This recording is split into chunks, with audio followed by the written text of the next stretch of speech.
Le Premier ministre Al-Halaqi au comité central d'inspection au gouvernement renforce sa lutte contre la corruption. L'armée arabe syrienne remporte des succès dans sa lutte antiterroriste et prend le contrôle de Tel Ain au gouvernorat d'Alep.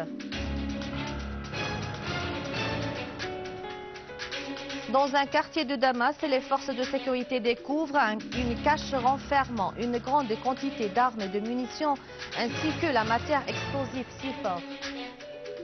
Signature d'une feuille de route entre l'Iran et l'AEA à propos de son dossier nucléaire.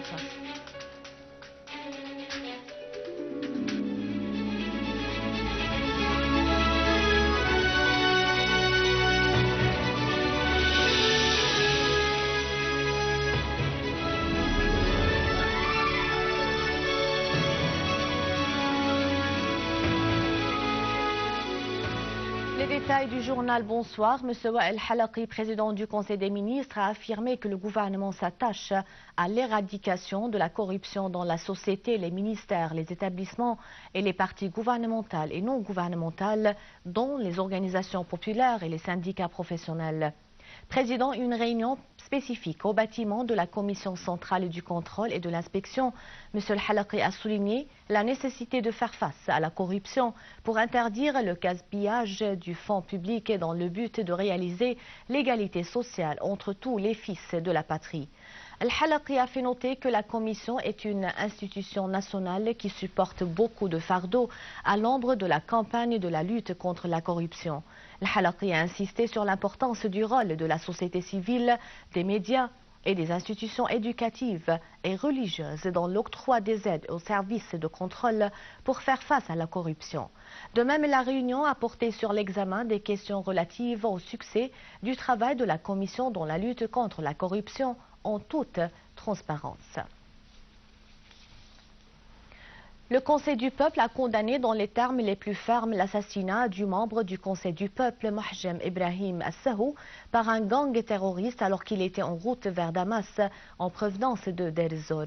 Le Conseil a affirmé dans un communiqué que la tombée en martyr d'Assahou et les députés qui l'ont précédé ne nous terrorisa pas et nous intimidera pas, mais renforcera notre détermination de porter nos responsabilités pour protéger la Syrie, son peuple et la purger des assassins terroristes.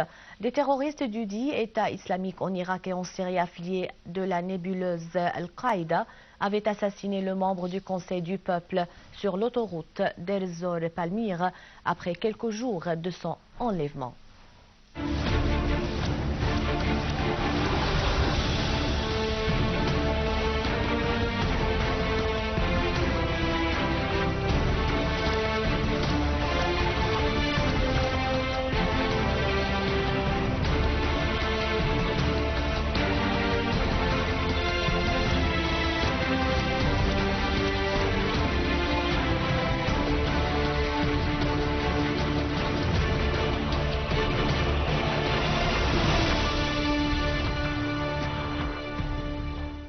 L'armée arabe syrienne poursuit sa lutte antiterroriste au gouvernorat d'Alep. Des unités de l'armée ont pris le contrôle de Tel Ain et y ont restitué la sécurité. Cette localité est située au nord de la ville Al-Sfera, dans le gouvernorat d'Alep. De même, d'autres unités de l'armée ont pris le contrôle hier du siège de la brigade 80, de la station FM, de la société Rodco, de la station d'essence Al-Manar et des usines Falaha dans le gouvernorat d'Alep, neutralisant les derniers rassemblements de terroristes qui se trouvaient dans ces secteurs. Les forces de sécurité ont saisi dans un quartier à Damas un repère utilisé par des terroristes pour stocker leurs armes et munitions. Les services compétents ont découvert dans le repère des explosifs, des quantités de C4, nombre de charges explosives, une boîte qui fonctionne à laser et qui est utilisée dans les opérations d'assassinat.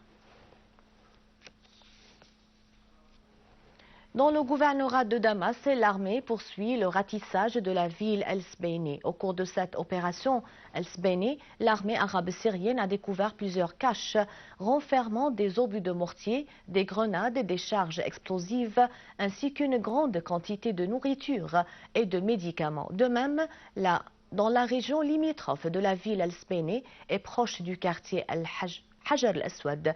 L'armée a mené une opération antiterroriste, libérant l'usine Balada d'un groupe terroriste qui l'occupait.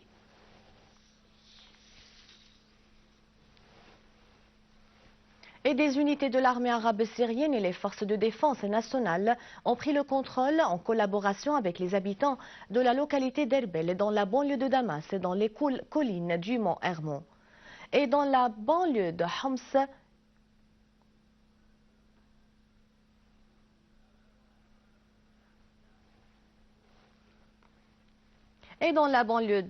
et au cours de la traque des reliquats des gangs terroristes, une unité de l'armée arabe syrienne a détruit des armes et des munitions des terroristes du dit mouvement des Ahrar Sham chargés sur des embarcations, et il a confisqué 5 autres embarcations dans le lac Restan, dans la banlieue de Homs.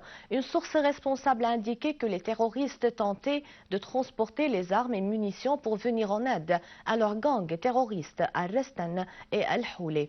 La source a ajouté que les embarcations confisquées contenaient de grandes quantités d'armes, de munitions, d'équipements divers et des bonbonnes de gaz.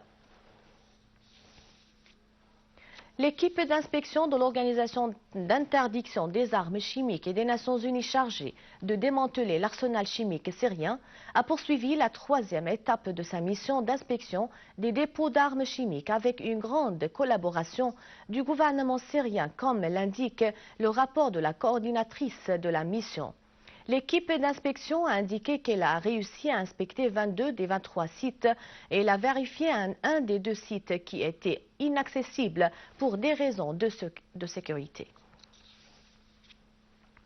Le ministre russe des Affaires étrangères, Sergei Lavrov, a appelé dans son discours prononcé à l'ouverture de la réunion des chefs de la diplomatie des pays d'Asie et d'Europe à renforcer leur coopération. Lavrov a souligné que cette coopération permet de résoudre les conflits et profiter des chances de règlement offerts actuellement au dossier nucléaire iranien. Dans son discours à la réunion des pays d'Europe et d'Asie inaugurée dans la capitale indienne New Delhi, Lavrov a précisé qu'une solution politique à la crise en Syrie s'inscrit parmi les priorités de cette réunion. Le chef de la diplomatie russe a ajouté qu'une solution du conflit palestino-israélien permettra de stabiliser toute la région du Proche-Orient, comme elle aidera à dépasser toutes les répercussions négatives du soi-disant printemps arabe, l'ingérence étrangère et l'endiguement des dangers du terrorisme. Le ministère russe des Affaires étrangères a déclaré que les 2 ministres russes des Affaires étrangères, Sergei Lavrov, et de la Défense, Sergei Shoigu, visiteront l'Égypte mercredi pour s'entretenir des relations bilatérales. Le ministère russe a souligné que cette visite est la première du genre dans l'histoire des relations russo-égyptiennes et reflète l'importance des relations pour Moscou et son intérêt de poursuivre le développement des liens d'amitié avec le Caire, notamment dans le domaine militaire. Les questions internationales et régionales essentielles seront également discutées tout en mettant l'accent sur la situation actuelle au Proche-Orient et en Afrique du Nord. M. Ali Akbar Salehi, président de l'Organisation de l'énergie atomique iranienne, a indiqué que son pays et l'Agence internationale de l'énergie atomique, l'AIEA, étaient parvenus à une feuille de route pour répondre aux questions relatives au programme nucléaire iranien. Dans une conférence de presse tenue à Téhéran au terme de sa réunion avec le directeur général de l'AIEA et de la signature d'une déclaration commune, Salehi a fait savoir que l'Iran avait admis que l'AIEA inspecte l'usine de production d'eau lourde d'Arak et la mine de Gachine. De son côté, Amano a affirmé que les négociations étaient fructueuses et s'inscrivent dans le cadre de la nouvelle phase des négociations que mènent l'Iran et l'AIEA, soulignant que les pourparlers qui avaient eu lieu entre l'Iran et le groupe 5+1 à Genève et qui s'étaient achevés sans accord étaient différents et séparés des négociations menées par l'AIEA avec Téhéran sur son dossier nucléaire. À la fin de ce journal, un rappel des titres. Le Premier ministre Al-Halaqi au comité central d'inspection, le gouvernement renforce sa lutte contre la corruption.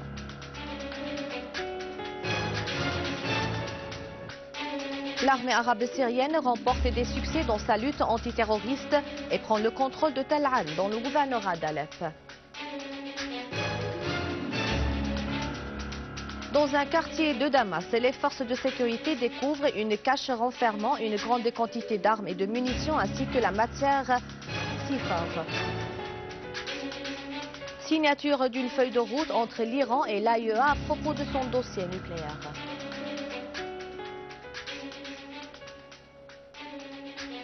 C'est la fin du journal. Merci de l'avoir suivi. Avant de vous quitter, je vous rappelle que vous pouvez consulter le site internet syriaonline.sy pour revoir ce journal et davantage d'informations. Merci de votre fidélité. Au revoir.